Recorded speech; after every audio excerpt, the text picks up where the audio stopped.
मुक्ता सुद्धा तिथून चाललेली असते. तेव्हा इंद्रा म्हणते की तू कुठे चालली आहेस? मुक्ता सांगते की मी सई जवळ चालली आहे झोपायला. इंद्रा म्हणते की काही गरज नाही, आज सई जवळ मी झोपणार आहे, तू जाऊन झोप तुझ्या रूम मध्ये, असं म्हणून आता इंद्रा तिथून निघून जाते. तेव्हा मुक्ताला मात्र फार चिडचिड होत असते. नमस्कार मंडळी, प्रेमाची गोष्ट या मालिकेच्या आजच्या भागात आज आपण बघणार आहोत. सई सागरला विचारत असते की पप्पा मी कोणासारखी दिसते, तुझ्यासारखी की सावनी मम्मा सारखी? मुक्ता आई तर मला म्हणाली की मी सावनी मम्मा सारखी दिसते, पण मी तुझी मुलगी आहे ना, मग मी तुझ्यासारखी का नाही दिसत? सागर तिला विचारतो की तू हे सर्व का विचारतीयस मला? तेव्हा सई म्हणते की अंकल विचारताय. सागर विचारतो की कोणते अंकल? तेव्हा सई सांगते की ते सावनी मम्मा सोबत असतात ना, ते हर्ष अंकल. सागर आता सईच्या हातातून मोबाईल काढून घेतो आणि आता हर्षवर्धनशी बोलू लागतो. तर हर्षवर्धन म्हणत असतो की कसा आहेस सागर, तू तर अरे किती हुशार आहेस, CEO ऑफ द इयर आहेस, आणि मग तुझ्या मुलीने तुला एक प्रश्न विचारलाय तर त्या प्रश्नाचं साधं उत्तर सुद्धा तुला देता आलं नाही का? माहितीये का तू तिला उत्तर का देऊ शकत नाही? कारण सई माझी मुलगी आहे आणि मी तिचा बाप आहे. तिचे ओठ जरी सावणीसारखे असले ना, तीळ जरी सावणीसारखा असला ना, तरी हनुवटीची ठेवण मात्र माझ्यासारखी आहे. तिचे डोळे माझ्यासारखे, तिचं नाक माझ्यासारखं आहे. आता तुझ्यासारखं काय आहे ते तिच्यामध्ये शोधायला जाऊ नकोस, कारण तसंही तुझ्याकडे काही नाहीच आहे तिला द्यायला. नमस्कार मंडळी, तुम्ही चॅनलवर व्हिडिओ बघता परंतु आपल्या चॅनलला तुम्ही सबस्क्राईब करत नाही. माझी तुम्हाला एकच विनंती आहे की प्लीज चॅनलला सबस्क्राईब करा आणि हा व्हिडिओ शेवटपर्यंत नक्की बघा. धन्यवाद. पण सागर, मी तुला यासाठी कॉल केलाय ना, खरं तर मी तुझ्याकडे भीक मागायला तुला कॉल केलाय. आज हर्षवर्धन अधिकारी हारलाय आणि एका मुलीचा बाप आज तुझ्या समोर लाचार झालाय. अरे सई होती ना तेव्हा मला हे सर्व जाणवलं नाही, परंतु जेव्हापासून तू तिला घेऊन गेलाय ना, मला रात्रीची झोप सुद्धा येत नाही. तिचे जर बायोलॉजिकल आई वडील जिवंत आहे तरी तिने अशा कपल सोबत का राहावं? सागर प्लीज मला माझी मुलगी परत दे. तुला हवं ते मी देतो, पण माझी मुलगी मला परत दे. अधिकारी खूप नाटकं करत असतो. सागरने आता कॉल कट करून टाकलेला असतो. सावनी हर्षवर्धनला विचारत असते की हर्ष तू हे काय केलंस? हर्ष म्हणतो की मी त्या सागरला असा गन पॉइंटवर खेळवतो ना, मला अशी मज्जा येते तुला काय सांगू. सागर कोळी, आता तुझ्या रात्रीची जर झोप नाही उडवली ना तर माझं नाव सुद्धा हर्षवर्धन नाही. तर सई आता सागरचा हात पकडते आणि सागरला म्हणत असते की काय म्हणाले हर्ष अंकल, मी दिसते ना तुझी सारखी, मी तुझी मुलगी आहे ना, मग तू काही बोलला का नाहीस? सांग ना पप्पा मी कोणासारखी दिसते? आता सई त्याच्याशी बोलत असते, परंतु सागरला मात्र हर्ष जे काही बोललेला असतो त्याच गोष्टी आठवत असतात. आणि एक क्षण असा येतो की सागर डायरेक्ट सईला ढकलून देतो. बापू तिला सावरतात आणि बापू आता सागरला विचारतात की सागर हे सर्व काय आहे? सागर म्हणतो की बंद करा हा धिंगाणा,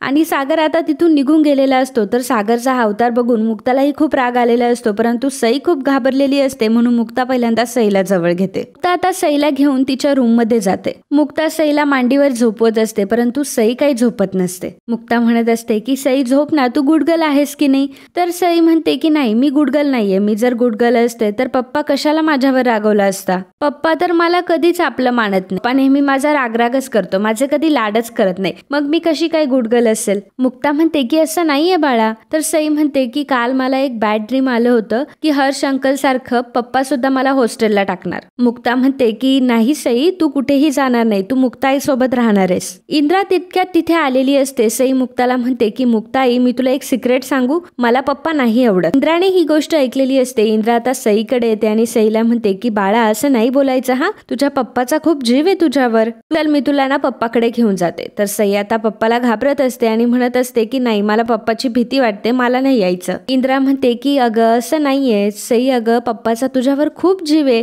दिवसभर त्याला कामं पडतात ना म्हणून तो घरी येऊन चिडचिड करत असतो, पण तुझा पप्पा अगं खूप चांगला आहे, चल तू बरं माझ्यासोबत, मी तुला मस्त गाणं वगैरे गाऊन झोपवते. तर सई म्हणते की नाही नको, मला मुक्ताईच झोपेल. इंद्राला आता राग आलेला असतो आणि इंद्रा आता तिथून निघून जाते. तर इकडे बापू मात्र खूप चिडचिड करत असतात आणि म्हणत असतात की ह्या पोराला मोठ्यांशी कसं वागायचं तेही कळत नाही आणि लहानांशी कसं बोलायचं हेही समजत नाही. इंद्रा म्हणते की अहो जसे मोठे वागतात ना तसेच पोरं वागतात. तर बापू म्हणतात की तू माझ्याशी तुलना करते का त्याची? अगं हा सागर जेव्हा सईच्या वयाचा होता ना तेव्हा कधीही त्याच्यावर आवाज चढवून सुद्धा बोललो नाही मी. माझा पोरगा जर माझ्यावर गेला असता ना तर मला खूप आवडलं असतं. इंद्रा म्हणते की अहो माझा पोरगा कितीही रागवला तरी त्याच्या मनात मनात काहीच नसतं तर बापू म्हणतात की तू नेहमीच हेच बोलतेस. अगं ती सई केवढी लहान पोरगी आहे, एवढ्या लहान वयात आधीच तिने किती तमाशे बघितलेत. दान आता तरी तिला खुशी खुशी जगू द्या, एवढ्यासाठी आणलं का तिला सावनीकडून. मुक्ता आता बाहेर येते. बापू मुक्ताला विचारतात की सुनबाई सई झोपली का. तेव्हा मुक्ता सांगते की हो, कसं बसं मी तिला झोपवलं. आता मी तिला जेव्हापासून ओळखते तेव्हापासून इतकी भीती मी कधीच अजून तिच्या डोळ्यात बघितली नाही. मी जेव्हा सईला पहिल्यांदा भेटले होते ना तेव्हा तिने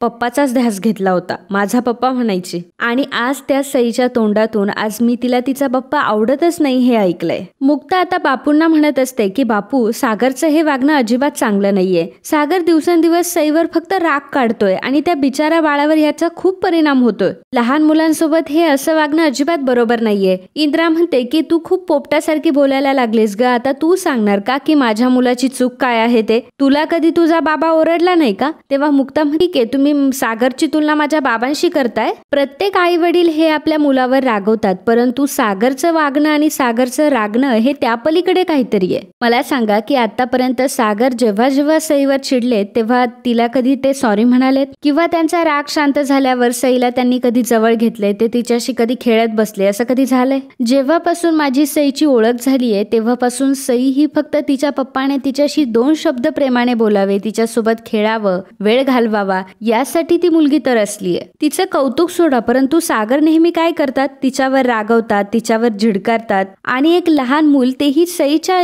वयाचं, असं वागणं नाही डिझर्व करत ते. मला वाटतं की तिच्याशी थोडं गोड बोलायला पाहिजे. तेव्हा इंद्रा म्हणते की सारखं सारखं गोड बोलून आम्हाला नाही चालत, आमची पोरं तर रट्टे खाऊनच मोठी झाली. सईला हे कळायला नको का मग. काही झालं तरी तिचे आईबाप तिच्या पाठीशी आहे. पण तुला समजतंय ना हे सगळं, मग तू सईला समजाव ना की झालं गेलं ते विसरून जा म्हणून. मुक्ता म्हणते की कसं विसरून जायचं तिने, आज हे पहिल्यांदा आणि एकदाच झालंय का. म्हणजे सागरने हवं ते वागायचं आणि सई इतकी लहान असून सुद्धा वडिलांना तिने नेहमी समजून घ्यायचं. इंद्रा म्हणते की तू आज आली आहेस आणि तू कोण माझ्या मुलाला नाव ठेवणारी. मुक्ता म्हणते की मी सईची आई आहे आणि त्याच नात्याने मी या घरामध्ये आले ना, आणि जर तेच नातं मी आज नाही निभावू शकले तर ह्या घरात राहण्याचा माझा फायदा काय. तुम्ही सुद्धा एक आई आहे, तुम्हाला जसं तुमच्या मुलाबद्दल तसं मलाही माझ्या मुलाबद्दल वाटतंय. आणि सॉरी, पण मला असंच वाटतंय की आपण सर्वांनी मिळून यावर काहीतरी मार्ग काढला पाहिजे. इंद्रा म्हणते की जर माझ्या पोराबद्दल वाईट जर बोलशील ना. तेव्हा मुक्ता म्हणते की 1 मिनिट, मी कोणाबरोबर वाईट बोलायला आलीच नाहीये. तुम्हाला माझा मुद्दा काय आहे ते लक्षात येतोय का. तेव्हा इंद्रा म्हणते की तुझा मुद्दा तुझ्याकडेच ठेव. मुक्ता म्हणते की ठीक आहे, तुम्हाला जर माझं बोलणं खटकत असेल तर मी इथून पुढे नाही बोलणार. पण जसा सागर तुमचा मुलगा आहे तशी सई देखील तुमचीच मुलगी आहे ना. काल रात्री सागर तिच्याशी जे वागले ना ते जर ऐकलं तर तुम्ही. तेव्हा बापू म्हणतात की काय झालं होतं काल. मुक्ता म्हणते की काही नाही बापू, आजच्या दिवसापुरतं जे झालंय ते पुरेसं आहे. परंतु बापू म्हणतात की सुनबाई आम्हाला सांग की काय झालंय ते.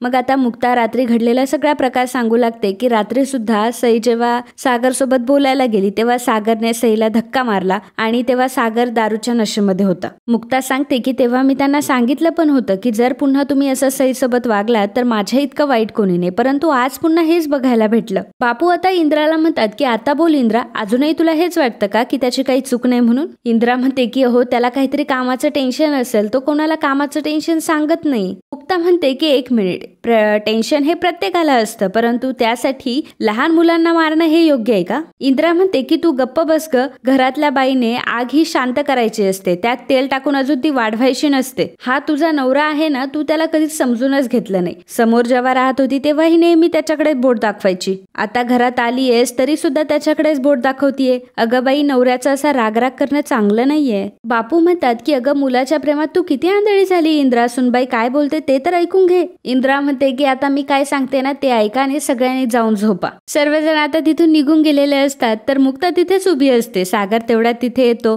तर आता इंद्रा लगेच सागरला म्हणते की सागर बाळा, काही झालं नाहीये, तू अजिबात टेन्शन घेऊ नको, तू जा तुझ्या कामाला. आणि एकदम गोड गोड बोलत असते तर मुक्ता मात्र डोक्याला हात लावून घेते. सागर आता तिथून निघून गेलेला असतो. आता मुक्ता सुद्धा तिथून चाललेली असते. तेव्हा इंद्रा म्हणते की तू कुठे चालली आहेस. तर सांगते की मी सईजवळ चालली आहे झोपायला. इंद्रा म्हणते की काही गरज नाही, आज सईजवळ मी झोपणार आहे, तू जाऊन झोप तुझ्या रूम मध्ये असं म्हणून आता इंद्रा तिथून निघून जाते. तेव्हा मुक्ताला मात्र फार चिडचिड होत असते. आणि मित्रांनो, आजचा हा भाग इथेच संपतो. पुढील भागात आपल्याला पाहायला मिळणार आहे मुक्ता सागरला म्हणत असते की उद्या सकाळी माझी अपॉइंटमेंट आहे, मला लवकर उठायचंय. सागर मात्र मुक्ताला त्रास देण्यासाठी आता टीव्ही ऑन करतो आणि म्हणतो की परंतु माझी कुठलीही अपॉइंटमेंट नाहीये. तर मुक्ता म्हणत असते की तुम्ही आवाज बंद करा हा, नाहीतर मी मम्मीला नाव जाऊन सांगेन. सागर म्हणतो की काहीही करा, मला काही फरक पडत नाही. सागर वॉशरूमला गेलेला असतो. मुक्ता लगेचच पटकन रिमोट घेते आणि टीव्ही बंद करून टाकते आणि लाईट देखील ऑफ करते आणि रिमोट जो आहे ती तिच्या जवळ ठेवते. तर सागर तो रिमोट काढण्याचा प्रयत्न करत असतो. तर मित्रांनो, असेच